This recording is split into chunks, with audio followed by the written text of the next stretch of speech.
जिनके साथ में 30 साल से कंधा मिलाकर काम कर रही है। हमारी सब बहनें, हमारे सारे कार्यकर्ता बहुत पुराने, हम लोग इतने सालों से काम कर रहे हैं। और हमारे प्रदेश की, मध्य प्रदेश में मैं 6 दौरे कर चुकी हूँ, 6 बार पूरा मध्य प्रदेश में घूम चुकी हूँ। महिला, आप कुर्मी क्षत्रिय समाज से आती है और महिला आयोग की प्रदेश अध्यक्ष भी है, तो कुर्मी समाज ने काफी यहाँ पर रैली भी निकाली थी कि इस बार सागर लोकसभा सीट से किसी कुर्मी समाज को इस बार वोट। ये हमारे कुर्मी समाज के लोग बहुत ज्यादा खुश हैं और सभी चाहते थे कि दीदी बहुत काम करती है, कार्यकर्ता है, तो उनको मिलना चाहिए। उनका भी आशीर्वाद हम सबको प्राप्त हुआ हमारा। और अब हम पार्लियामेंट की यात्रा, पंच से पार्लियामेंट तक की यात्रा हम कर रहे हैं। तो क्या आप यहाँ के जनप्रतिनिधि हैं, जैसे कि भूपेंद्र सिंह जी हैं, पूर्व मंत्री हैं, गोविंद सिंह जी हैं, अभी मध्य प्रदेश शासन के वर्तमान में कैबिनेट मंत्री हैं, गोपाल भार्गव जी हैं, इनका कितना समर्थन मिल सकता है? क्योंकि वरिष्ठ नेतृत्व तो वही ऐसे हमारे वरिष्ठ नेता हैं जिन्होंने मुझे उंगली पकड़ के चलना सिखाया, जिन्होंने मुझे राजनीति का पाठ पढ़ाया है। और आज वो सब बहुत खुश हैं कि हमारी एक ऐसी कार्यकर्ता प्रत्याशी बनी। सभी नेता का हमें समर्थन है, सभी हमारे साथ है। सभी ने कहा कि तुम आगे बढ़ो, हम तुम्हारे पीछे खड़े हैं। कहते हैं कि नन्ही चींटी दाना लेकर चढ़ती है, चढ़ती दीवारों पर 100 बार फिसलती है। मन का विश्वास रगों में साहस भरता है, गिरकर चढ़ना, चढ़कर गिरना ना करता है।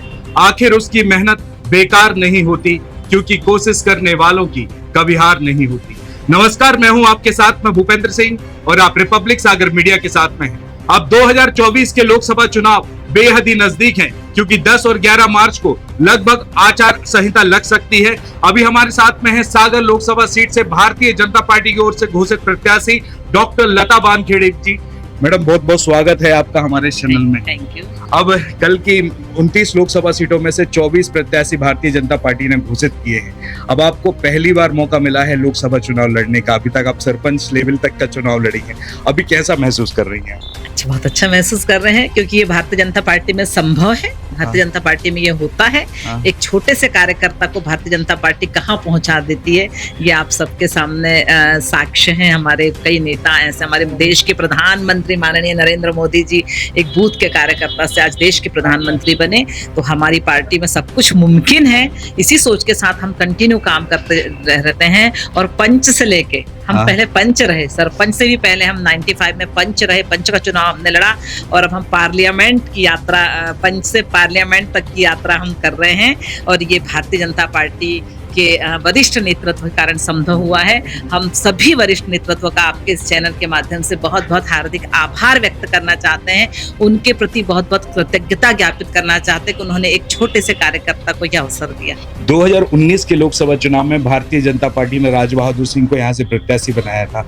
भाजपा और कांग्रेस के बीच में हार और जीत का अंतर लगभग 3.25 लाख वोटों का था। तो इस ग्राफ को इस बार बढ़ाएंगे क्या 2024 में? बिल्कुल, बेशक ग्राफ बढ़ेगा, क्योंकि हमारे कार्यकर्ता और हमारा विकास, हमारे देश के प्रधानमंत्री जी ने जो विकास की गाथा लिखी है, वो हमारे पूरे देश में हम 400 से पार जाएंगे और सागर में भी हम इतिहास रचेंगे। 29 लोकसभा सीटों में से 24 में प्रत्याशी घोषित किए हैं, 5 बचे हैं। फिर क्या लग रहा है इस बार की 29 सीटों में कितने पर आएगी भारतीय जनता पार्टी? पूरे 29 में से 29 सीटों पर भारतीय जनता पार्टी का परचम लहराएगा। ये हमारा संकल्प है। और जो भारतीय जनता पार्टी का नारा लग रहा है इस बार लगातार कि इस बार के लोकसभा चुनाव में 400 पार, 400 पार, तो 400 पार पहुंचेगी नहीं पहुंचेगी? बिल्कुल बिल्कुल 400 पार पहुंचेगी। पूरा एनडीए मिला के हम 400 पार जाएंगे। तो ये जो अब लगातार अब आपका जनसंपर्क अभियान भी चालू होगा सागर लोकसभा क्षेत्र के लिए, तो जनता से क्या उम्मीद रखना चाहती है? या जो भारतीय जनता पार्टी ने भारत विकसित संकल्प यात्रा निकाली थी, यानी कि जिन हितग्राहियों को केंद्र और राज्य सरकार द्वारा जो भी है ना उनको सुविधाएं दी जा रही हैं। देखिए, ऐसा है कि इतने बहुत लाभार्थियों को, बहुत ऐसा कोई देश में व्यक्ति नहीं है जिसको हितग्राही योजना का लाभ ना मिला हो। कोई ना कोई योजना का लाभ हर किसी ने लिया है। जैसे हमारी वैक्सीनेशन, ऐसा कोई व्यक्ति नहीं है जिसको वैक्सीनेशन ना हुआ हो। ये भी हमारी सरकार की एक योजना थी। और देश में ऐसे लाखों करोड़ों लाभार्थी हैं जिन्होंने भारतीय जनता पार्टी की योजनाओं का लाभ लिया है और जिनके जीवन स्तर में सुधार हुआ है। आज हम 25 करोड़ लोगों को गरीबी रेखा से ऊपर उठाकर लाए हैं भारतीय जनता पार्टी की सरकार ने, हमारे माननीय मोदी जी के नेतृत्व में। तो सभी देश की जनता बैठी है भारतीय जनता पार्टी की सरकार बनाने के लिए। देश की जनता आतुर है पुनः माननीय मोदी जी को प्रधानमंत्री बनाने के लिए, इसमें कोई संशय नहीं। महिला, आप कुर्मी क्षत्रिय समाज से आती है और महिला आयोग की प्रदेश अध्यक्ष भी हैं, तो कुर्मी समाज ने काफी यहाँ पर रैली भी निकाली थी कि इस बार सागर लोकसभा सीट से किसी कुर्मी समाज को इस बार वोट मिले।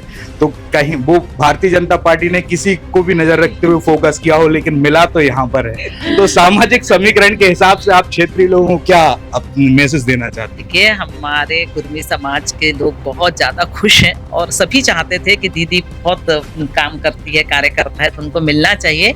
उनका भी आशीर्वाद हम सबको प्राप्त हुआ। हमारा सभी समाज के लोग हमारे साथ हैं, साथ में हमारे भारतीय जनता पार्टी का कार्यकर्ता जिनके साथ में 30 साल से कंधे से कंधा मिलाकर काम कर रही है, हमारी सब बहनें, हमारे सारे कार्यकर्ता बहुत पुराने, हम लोग इतने सालों से काम कर रहे हैं। और हमारे प्रदेश की, मध्य प्रदेश में मैं 6 दौरे कर चुकी हूँ, 6 बार पूरा मध्य प्रदेश में घूम चुकी हूँ। पूरे मध्य प्रदेश के 57 जिलों में, संगठनात्मक 57 जो जिले हैं उनमें मैं 6 बार जा चुकी हूँ। पूरे देश में भी मेरा नेटवर्क है, क्योंकि मैं राष्ट्रीय संयोजिका रही हूँ सुशासन कार्यक्रम की। स्मृति जी की टीम ने, उनके साथ मैंने काम किया है, तो मेरा पूरे देश में नेटवर्क है और पूरे प्रदेश में मेरा महिलाओं से और भारतीय जनता पार्टी के कार्यकर्ताओं में नेटवर्क है। तो सब इतने खुश हैं, सब में इतना उत्साह है कि दीदी इस बार हम आपका काम करने आएंगे और आपको प्रचंड बहुमतों से विजयश्री दिलाएंगे। आपका काफी समय ले रहा हूं, लेकिन फिर भी आखिरी सवाल। सागर लोकसभा सीट में 8 विधानसभा सीट थी, जिन पर 7 पर भारतीय जनता पार्टी आई, लेकिन इस लोकसभा सीट में 3 विधानसभा आप विदिशा जिले की भी आ रही हैं। अब 7 जिलों में आपका जनसंपर्क भी होगा यहाँ के नेताओं और प्रतिनिधियों से मिलने का। तो क्या आपको यहाँ के जनप्रतिनिधि हैं, जैसे कि भूपेंद्र सिंह जी हैं, पूर्व मंत्री हैं, गोविंद सिंह जी हैं, अभी मध्य प्रदेश शासन के वर्तमान में कैबिनेट मंत्री हैं, गोपाल भार्गव जी हैं, इनका कितना समर्थन मिल सकता है? बहुत ज्यादा, बहुत आशीर्वाद है मुझ पर वरिष्ठ नेतृत्व का। हाँ। क्योंकि वरिष्ठ नेतृत्व वही ऐसे हमारे वरिष्ठ नेता हैं जिन्होंने मुझे उंगली पकड़ के चलना सिखाया, जिन्होंने मुझे राजनीति का पाठ पढ़ाया है। और आज वो सब बहुत खुश हैं कि हमारी एक ऐसी कार्यकर्ता प्रत्याशी बनी। सभी नेता का हमें समर्थन है, सभी हमारे साथ है, सभी ने कहा कि तुम आगे बढ़ो, हम तुम्हारे पीछे खड़े। हमारे चैनल के माध्यम से आपको शुभकामनाएं हैं कि इस लोकसभा चुनाव में आप जीते। अभी हमारे साथ में थी भारतीय जनता पार्टी से सागर लोकसभा क्षेत्र से घोषित प्रत्याशी डॉक्टर लता वानखेड़े जी। अब देखते हैं कि कुछ ही समय में पूरे हिंदुस्तान में लोकसभा चुनाव का आगाज होने वाला है। अब सागर लोकसभा सीट से डॉक्टर लता वानखेड़े जी जीतेंगी या नहीं, ये तो फिलहाल लोकसभा चुनाव का निर्णय ही बताएगा। फिलहाल इस एपिसोड में इतना ही। मैं भूपेंद्र सिंह, रिपब्लिक सागर मीडिया की ओर से आप सभी से विदा लेता हूं। जय हिंद, जय भारत। रिपब्लिक सागर मीडिया को सब्सक्राइब अवश्य करें, और आप हमारी आने वाली सभी वीडियो को देखना चाहते हैं तो आपको उसके लिए घंटी जरूर दबानी पड़ेगी, ताकि आपको सभी वीडियो की नोटिफिकेशन समय समय पर मिलती रहे। रिपब्लिक सागर मीडिया पर जो भी वीडियो आएगा वह सच की कसौटी पर कसकर ही आएगा।